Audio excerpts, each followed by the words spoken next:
Ladies and gentlemen, welcome to It's Rainmaking Time. This is Kim Greenhouse.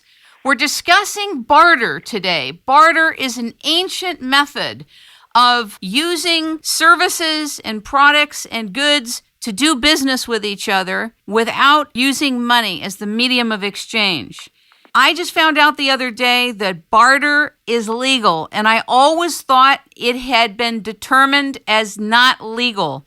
Ladies and gentlemen, I have invited the president of the International Reciprocal Trade Association, the executive director, Ron Whitney, from IRTA at IRTA.com, and also Mark Tracy at the American Commerce Exchange from Los Angeles. Ladies and gentlemen, welcome these gentlemen to explain barter, the inner workings of it, and how it can benefit us today in this turbulent economy. Thank you, gentlemen, for being here. Thanks for having us, Kim. Ron, talk about IRTA. What is it that you're doing there, and when did barter become legal? Well, IRTA is the International Trade Association for the Modern Barter and Trade Industry. We've been around since 1979, and our mission is to provide a ethically based global organization for the advancement of the modern and trade barter industry. And the legal part of it has basically really been around since the TEFRA Act was adopted by Ronald Reagan in 1982.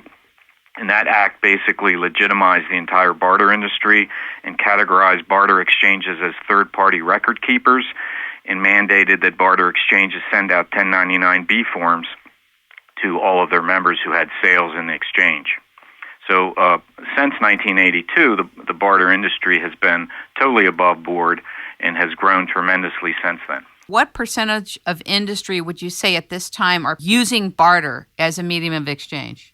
Well, we like to quote in the U.S. 250,000 businesses and worldwide over 400,000. And how are those numbers derived, for example? Is there some type of... Take Mark's exchange in Los Angeles. Mark, how many members do you have in your exchange? We have roughly 500 that are active members. So we would be a mid-size trade exchange. Okay. So the numbers derived by basically adding up the members in each barter exchange in each city around the globe.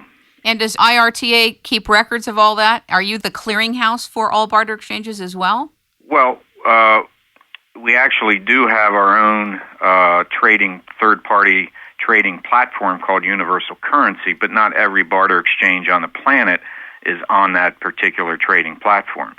So we do try to keep tabs on as much of the barter activity out there as we can, but we don't have our arms around all of it. So the numbers I gave you are basically a very educated estimate.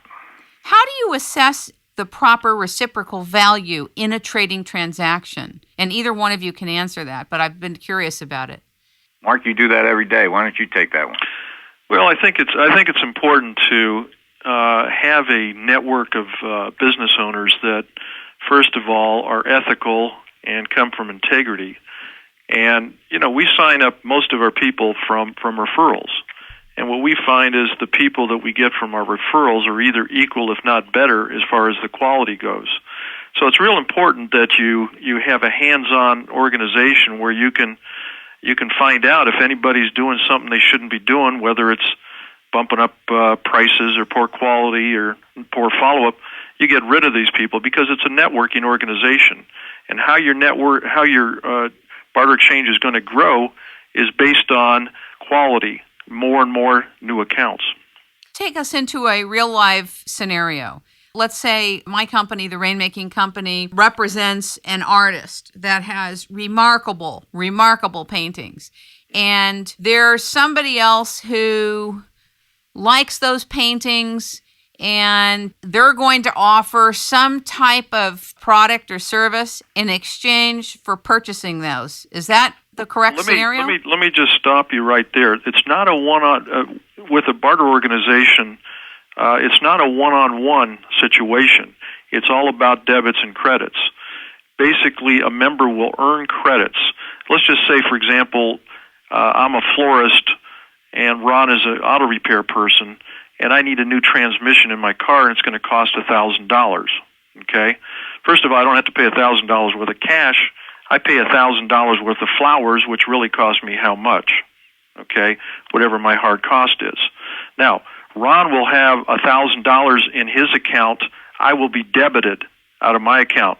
Now, Ron, because he did my car, he can use the florist, but he doesn't have to. He can use his credits anywhere within the system. I didn't receive $1,000 worth of flowers. I received 1,000 trade dollars through the barter system. Got it. So I can take those trade dollars and spend them on any of the 500 members in Mark's exchange. These trading units, is this what you're referring to, Ron, when you introduced a universal currency? Are these units the currency? Yes. Okay. Universal currency, it has its own currency. It's basically a trade exchange for trade exchanges. That's the third-party element that Mark is describing is what sets the modern trade and barter industry apart from the normal one-on-one swapping that is going on out there. Oh, okay. You're working within an inner universe. It's its own payment system, really. Well, we're pretty much like a credit card system, like a Bank AmeriCard or American Express, except it's debits and credits.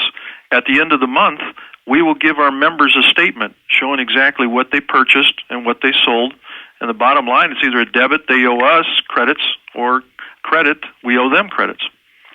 How does one that has sold merchandise, for example, then deal with the IRS? Even though you create a report, what are you reporting on? How do you establish that ratio or that value of what it is that you're ethically, quote, supposed to pay to the IRS? Well, members of barter exchanges are supposed to be charging the same retail customary value that they're charging in the cash world, okay? So they're allowed to discount, but the florist, if he's retailing his dozen roses for $50, he should be selling them to me on trade for $50 in trade, okay? I guess I heard the question a little bit different. At the end of the year, what the trade exchange will do is send that member a 1099-B form based upon all the sales that he made. Now, let's just say for sake of argument, he did $10,000. He's going to get a 1099-B form for $10,000. That's what's going to be reported. Now, what he does is he matches up all of his expenses. If he uses this all for business-related purposes, it's all a business write-off or a wash. If he uses it for haircuts, etc., obviously that's personal. But I would say most of our members will probably do 80% of their trading as far as buying for business-related purposes. Okay, and so then there's a translation into the accounting part of this whole thing. Do you think that there's enough accountants who understand how to deal with this, even though the IRS has labeled a 1099-B to actually report on it? But do you think that there's enough accountants who even understand how to work within this realm? I think the accounting industry always needs to be educated on this issue. Many accountants are not that familiar with it. And then, that's my opinion.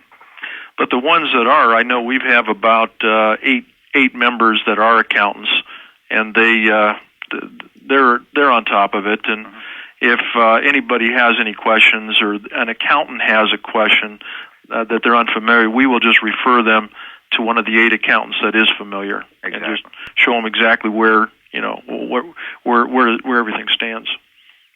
Isn't it funny how when something becomes perceived as being illegal via an IRS notion, that one tends to stray away from it? Most of my life, I've been under the false impression that barter was not accepted by the IRS, so it never occurred to me that it was a viable trading environment and a catalyst and a method for doing business. So I'm very excited about it. If you would, talk about the kind of businesses that are best suited for barter. And I understand that barter usually has occurred in turbulent times and has helped in turbulent times, and also has been running in parallel with regular currency and metals exchange systems as well. Well, I was just going to say that